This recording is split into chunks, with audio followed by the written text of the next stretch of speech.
네, 안녕하세요. 면쌤입니다. 먼저 이 썸네일을 보고 들어오신 모든 분들께 큰 공감을 보내드리면서 영상을 시작해보고자 합니다. 팀플 경험밖에 없다라는 거에 공감에 대해서 들어오신 분들이 많으실 텐데 요즘 뭐 인턴만 하려고 해도 인턴이 있어야 인턴이 되는 사회이다 보니까 팀플만으로도 과연 내가 인턴 당장 신입 자기소개서를 붙을 수 있을까라고 걱정하시는 분들이 많으실 것 같아요. 그래서 그런 분들을 위해서 팀플 소재만으로도 합격자소서 만들 수 있는 방법을 설명드리고자 합니다. 사실 인턴이나 신입 자소서에 가장 많이 쓸 수 있는 소재는 뭐 대외활동이나 인턴 동아리 활동 등이 있겠죠. 사실 동아리도 좀 약하고 대외활동, 특히 요즘은 인턴 없는 분들이 없기 때문에 뭐 인턴이 두세 개씩 있는 분들이 너무 많더라고요. 그래서 인턴이 있는 분들이 대부분 인턴 소재로 사용을 하게 되는데 학교 다니면서 인턴 생활보다는 이제 팀플 학교 생활 중심으로 하셨던 분들이 많으시고 또 학교 생활 때 취업은 먼 얘기다 보니까 팀플을 우선적으로 하신 분들도 되게 많으실 거예요. 그래서 저는 그런 분들이 이 당장 인턴부터 구하기 위해 혹은 신입 자기소개서에서 팀플로서 좀 완성도 높은 자기소개서를 만들 수 있는 방법을 좀 설명드리고자 합니다. 여러분의 우려와 달리 이 팀플 소재는 만들 수 있고요. 완성도를 또 높일 수 있고 팀플로만 자소서 1, 2, 3, 4번 각 문항에 각자 다른 소재를 만들 수도 있어요. 오히려 어설픈 다른 소재들보다 합격 가능성이 더 높아질 수 있는데 제가 이제 다음에 학생회 강의에 대해서도 설명을 드릴 텐데 어떻게 보면은 학생회보다도 더 합격 가능성 높게 만들 수 있는 소재가 팀플 소재라는 점. 이 영상 보시는 분들 중에 선생님 사실 저는 팀플도 잘 안 했는데요 라고 하시는 분들 계실 텐데 그런 분들마저 합격 자소서를 만들 수 있는 방법에 대해서 좀 설명을 드리고자 합니다.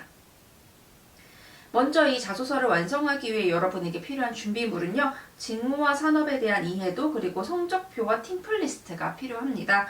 이 직무산업에 대한 이해도는 제가 1강에서 만능 자소서 1강에서도 한번 설명을 드렸고 또 책에서도 설명을 드리고 있는데 이 자세한 내용은 강의 봐주시면 될 것 같고 결론은 이 직무가 어떤 일을 하는가 우리 산업은 어떤 일을 하는가 하는 이해도가 첫 번째로 필요하고요. 두 번째로는 우리 팀플 끌어내려면 내가 어떤 수업 들었는지 다 기억 안 나잖아요. 그 내용들이 적혀있는 성적표와 내가 여기서 어떤 팀플을 했는지를 한번 쫙 정리해 주시는 거. 딱 이 두 가지 준비물만 갖고 계시면은 팀플로 합격하는 자기소개서까지 만드실 수가 있습니다.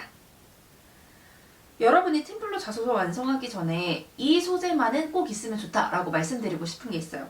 무조건 빼두면 혹은 만들어두면 도움이 되는 소재는 뭐냐면 바로 디지털 관련한 소재인데요. 어떤 거냐면은 앱 기획이나 제작 활동했던 거. 사실 얘는 만들어도 무관해요. 뭐 예를 들어 요즘은 플랫폼 어플을 만드는 활동들이 많이 있으니까 뭐 캡스톤 디자인 활동에서 혹은 그냥 팀플 활동에서 우리가 임의로 이 플랫폼 앱을 만들기로 한번 시도를 했었다라고 해서 그 안에 내가 다른 뭐 IT 부서나 뭐 디자인 부서와 협업을 했다는 얘기로도 쓸 수도 있고 아니면은 내가 기획자로 참여했다 쓸 수도 있고 만약에 관련 학과면은 내가 여기서 앱을 진짜 기획해봤다 UI UX 기획해봤다라고 말씀해 주셔도 될 것 같아요. 공대 직무 지원자분들은 뭐 3D를 활용한 거라던가 빅데이터 등 디지털 관련 연구해보신 거 그리고 문과생분들은 앱 기획뿐만 아니라 빅데이터 통계 분석했던 거 활용해 주시면 돼요. 즉 여러분이 어느 직무 지원자든 이 앱을 기획을 해봤다고 빅데이터 관련했다라고 하는 거는 빼두시면은 사실 다 유용하게 활용을 할 수 있기 때문에 얘네는 한번 소재를 찾아봐 주시거나 만들어 주시는 걸 좀 권해드리고 싶습니다. 팀플로 자소서 완성하기 위해서는 직무가 어떤 일을 하는지부터 이해를 해야 하는데요. 이번 강의에서는 영업하고 안전관리를 제가 예시로 한번 들어보려고 합니다. 먼저 영업 같은 경우에는 이 직무가 하는 일은 뭐냐면 영업 목표를 달성하는 거고 적극성을 발휘하는 일이에요. 적극성을 발휘해서 우리에게 주어진 영업 목표를 달성하는 일이고 안전관리가 하는 일은 모든 생산 환경이든 어떤 환경이든 환경을 안전하게 만드는 꼼꼼함이 필요한 직무라고 이해했다고 가정을 하고 강의를 진행해 보도록 할게요.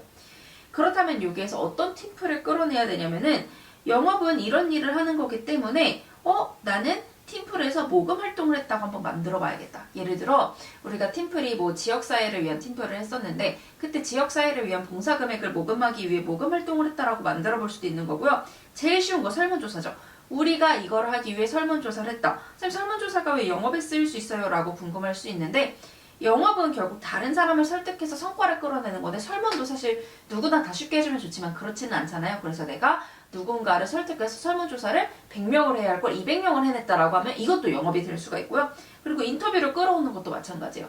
우리가 인터뷰를 100명을 모집해야 되는데 다들 인터뷰하는 거 귀찮아해. 근데 내가 설득해서 인터뷰를 200명 해낸 것뿐만 아니라 그 외의 결과도 갖고 왔어라고 하면 그것만한 영업과 적극성 얘기가 나올 만한 게 없어요. 그래서 팀플 속에서 영업직무 지원자분들은 모금이나 설문조사 인터뷰 내용을 내가 A 팀플을 했어. 이 A 팀플을 할 때 사실 설문조사 안 했는데 사실 어떤 걸 하든 기본적인 자료조사가 필요하니까 내가 그냥 여기서 설문조사 했다고 뻥쳐보자. 그래서 이 A 팀플에서 내가 설문조사 했을 때 얘기야 라고 하면서 소재를 풀어주시는 방법이 있습니다. 그리고 안전관리 직무 같은 경우에는 뭐 다들 어떤 거 쓰시냐면 공대 직무분들 특히 안전관리 쪽 분들은 이런 거 쓰세요. 우리가 실험 관련 일을 하는데 다들 그냥 정해진 매뉴얼만 하다 보니까 안전 부분에서 이런 거 놓치는 것들이 있더라. 그래서 내가 안전 이런 거 놓치지 말라고 체크리스트 만들어서 부착해놨어. 혹은 빨간선 파란선 구분해서 그 매뉴얼을 실험실 곳곳에 부착해서 사고율을 얼마를 줄였어. 안전장치를 마련했어. 이런 거 사용하시기 때문에 여러분이 이 영업과 안전관리 직무가 아니더라도 내 직무와 관련해서 했던 일들 중에 이 일에서 내가 어떤 일을 했지? 이 팀플에서 뭐 내가 생산관리를 해야 되는데 생산관리에 필요한 거는 꼼꼼함이고 이게 잘 돌아가고 있는지 확인해야 되니까 내가 이 실험실 업무에서 이 결과물이 제대로 나올 수 있는지 확인할 수 있는 절차를 만들어서 계획표를 만들었어. 뭐 이런 내용들. 마케팅 하실 때에도 마케팅 직무도 내가 이 팀플 할 때 이 팀플을 좀 멀리 알렸어야 하는 상황이라서 내가 SNS를 통해서 어떻게 마케팅했더니 이걸 널리 알릴 수 있었어. 이런 식으로 팀플에 직무가 하는 일을 연결지어서 작성을 해주시면 됩니다.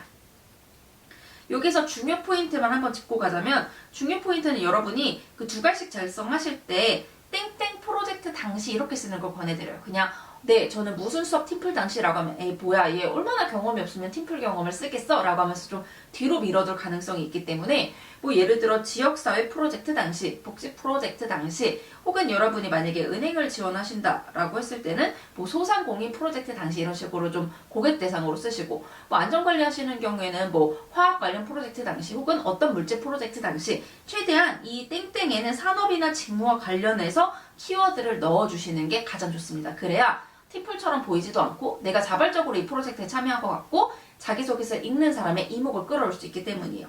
그래서 예를 들어서 여러분이 내가 한 거는 복지 관련 프로젝트라면은 근데 여러분이 지역은행에 지원해요. 그럼 여기서 뭐 지역사회 프로젝트 당시라고 하면서 내가 지역사회에 관심 있는 걸 한번 드러내주고 여기서 모금 설문했다라고 하면서 직무 적합도도 확 올려줄 수 있는 겁니다.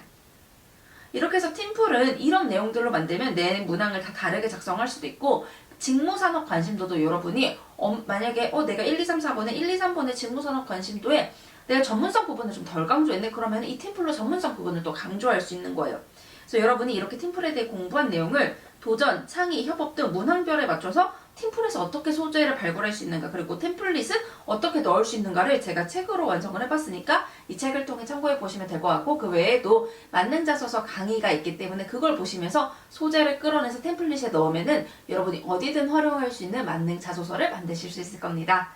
팀플만 있어서 기죽어 계신 분들 전혀 기죽어 계실 필요 없이 오히려 내가 이거 4개만으로 프로젝트라는 이름으로 완성도를 높일 수 있다는 거 기억을 하시고 자기소개서 완성해 주시면 좋은 결과 있으실 거라고 생각이 됩니다. 여러분 너무 고생 많으셨고요. 저희 다음 학생회 강의에서 뵙도록 하겠습니다. 고생하셨습니다.